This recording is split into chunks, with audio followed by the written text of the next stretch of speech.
Mela, dak il-dokumentarju qasir stajna nagħtu ħarsa lejn x'qed jiġri propju fil-EUBAM Libja, ġifieri dana il-joint effort flimkien ma' l-Forzi Armati ta' Malta bl-assistenza ta' l-Unjoni Ewropea biex jingħata training lill-Naval Coast Guard Libjana biex ikun hemm dis-sinerġija. Biex nitkellmu aktar però dwar dan nilqgħu fostna l-Emanuel Malija, l-Kap tan-Naval Coast Guard Unit tal-EUBAM Libja kif ukoll Thomas Sajfet li huwa l-koordinatur tal-manager tal-Frontieri EUBAM Libya. Gentlemen, thanks for being here with us this morning. Thank you. Good morning. How effective is the EUBAM in Libya, considering the current political scenario in Libya? Of course, it is difficult to answer. The current situation is difficult, but our mandate is to help the Libyans, and we are a border assistance mission, and this is also a crisis mission. That's why we are there. So everything what we are doing, it takes time, and we are doing it step by step. One reason is that we have now also an office here in Malta. It's a temporary support office due to the security situation. Half of the staff is in Libya, and half of the staff is here on Malta. How was all this initiated?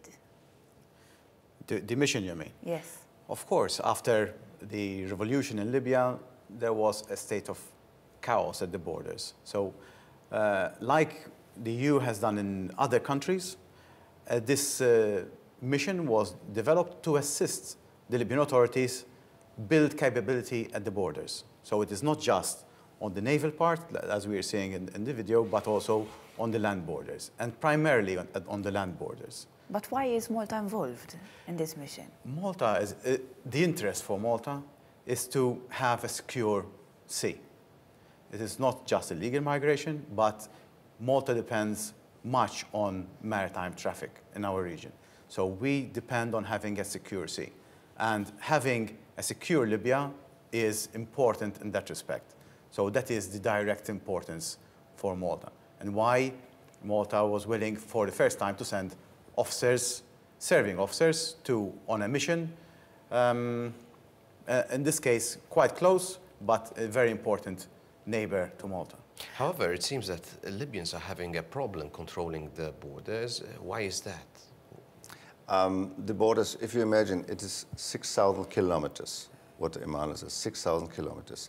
Other European Union states have similar problems to secure all the borders. And you cannot send technical equipment and a lot of troops to secure everything. So the border was always a problem for Libya. It is now also. We see it, for example, in the problem of migration. So the border authorities in Libya have a problem with their institution, with their organization. That's why we are here. The long-term process is institutional building up agencies, headquarters, border, immigration, naval coast guard, customs, to have a proper structure to do their job. Can this be ever achieved? Of course it can, but it takes time. So how long? I cannot say how long. The European Union, we had a lot of border assistance mission, and sometimes we say, okay, let's go, it is in 1 year ready. No, it is not. We have a mandate, initial mandate for 2 years, and this is what we try to achieve, and it's very positive that the Libyans, they are listening to us. And the most, let's say, the positive side, what I've seen so far is that we see the first time Libyan agencies are talking together. They are in the same room and discussing border security matters. That was never the case before we were there. So this is positive. This is a positive outlook from my side. Is it just Malta that is participating in this mission? Of course not. It's a European Union mission, so every European Union country can apply. So it's a normal process. So we have colleagues from Spain, from Finland, from Germany, all over Europe, and everybody can contribute with their experts. What objectives have been achieved in the last 12 months? Objective is, first of all, on the short-term process is try to enhance the border security. This is simple by training, what Emanuel said. It is by daily advice. We are in daily contact with them. This is on the short term. The long term is they have to set up border management, or we call it in the European Union, integrated border management strategy. This is on the long-term process. If this is done, then of course they have to, let's say, recreate the agencies. This is the long-term process. What does the training consist of? On the maritime side, the training we're giving, first we saw what level we're starting from. And what is that level? And in some areas, we found people that had never received any training, nothing. At all? Nothing. So we started from the very basics. So how to use their boats, how to operate them safely, so that when they go to sea, they do it safely, first for themselves, and secondly, to whoever they are interacting with. So that training was done in Libya by myself and my colleague, who's also a Maltese AFM officer. And are you training the trainers, or are you training First, directly? We have to start from developing the operators. When they are good operators, then our intent is to train them as trainers, so they can reach the whole coast. As I said, it is a 2,000 long coast, so it is on our scale, it's very big. And we can never reach the whole of the coast for size and security as well. So we would train the Libyans to train themselves. So first, how to operate the boats, and in various levels. Then we started doing this kind of training. So when you go out to sea, how to operate. And this is training how to do maritime law enforcement. So we have people on the boat, they go on a ship or on a fishing vessel or any kind of vessel at sea, and how to do an inspection on board, what to look for. Other kinds of training, we're tackling also search and rescue. So part of the mandate is to help Libya develop a functioning search and rescue system. So there, apart from the training, it is also necessitates reorganizing the system completely.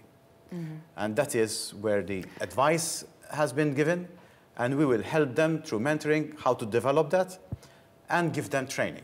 So training started in Libya on search and rescue, and currently we have a team, a group here of 11 Libyan officers, and they are being given high-level search and rescue training by the Armed Forces of Malta.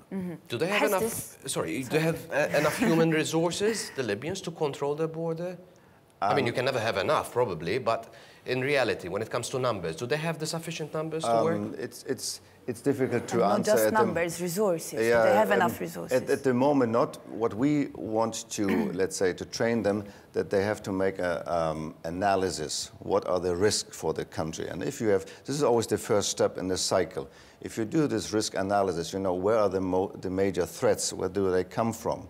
Then you develop the plan of setting up of resources. That means manpower and also technical equipment. And this has to be done. This is not finished yet. Doesn't matter how, this country, doesn't matter if you send up 20 or 40,000 of officers. It will be never enough, but it's not a matter of resources. It's a matter of management, risk management. It's okay, where are the hot spots? And if you have done this job, then of course you send up the people to this area or the technical equipment as a support. This is it. It's not so difficult. Have they now been put to test or no? Are they now practicing what they have learned so far? Partly, yes, of course. Yes, of course. And that's why what I told to you, that we had meetings on a strategic level. It was set up a border management working group. This is on the highest level by the Prime Minister. By his order, every agency should sit together and say, okay, what are our problems? How to tackle these problems. And this is the process where we are in. And we are permanent advisors to say, how can you make a better border management? Yeah? It's different to the land borders or the sea borders. And this is what we are doing at the moment. And they do also training, so it's not at the moment that we have to train all the people. They have training academies. So the Libyans have also training curricula, but we try to help them maybe to, let's say, adapt the system and bring more influence how the European Union is doing border management in general. So, and finally, are you happy with the synergy, if there is a synergy at all between the two parties, the Libyans and Malta, or Europe rather than Malta? between the mission and the Libyans, at least on the naval side, we are working very closely together. And my colleague David Acolina, he's currently there. He's talking with them, developing more training. But apart from the training, when it comes to the real cases, the real scenario, when you have illegal migrants crossing from Libya to Europe, are you happy with the synergy there is between the armed forces of Malta and the Libyan Coastal Guard? That is not part of the mission. So we are not an operational mission, so we are not involved in operations. On the training so side. You are distinct from Frontex. Let's make it clear. Distinct from Frontex. Of course, we are completely separate. Frontex is involved in operations. We are not involved in operations. So the effect we have is that we train the Libyans. We advise them how to operate. How they do operations, it is their job. We are not involved in operations. But what we are doing will help them carry out operations better. And for how long will this be going on? This has started last year. I arrived in July last year. So that's when I started assessing what the baseline, where we are going to start from and what is most urgent for Libyans. So we are 1 year from there. We have delivered quite a lot of training. We have got them speaking to internationally, to other countries. There is progress, so that is positive. And we hope that we can get more momentum behind this. Gentlemen, thank you for being here with us this morning. Nawgurawlhom komplement għal-ġurnata tajba l-mistidna li kellna magħna għadna kemm tkellimna dwar il-EUBAM Libja din il-missjoni li għaddejja konġunta fejn hemm inkluż ukoll il-Forzi Armati ta' Malta. Minn hawnhekk se ngħaddu ftit mumenti ta' pariri kummerċjali kunu magħkom minn hawn ftit ieħor. Għas-servizz sportiv sa fejn fina. Mbagħad għandna servizz. Mbagħad iktar tard ikollna riklami, skużani Pablo.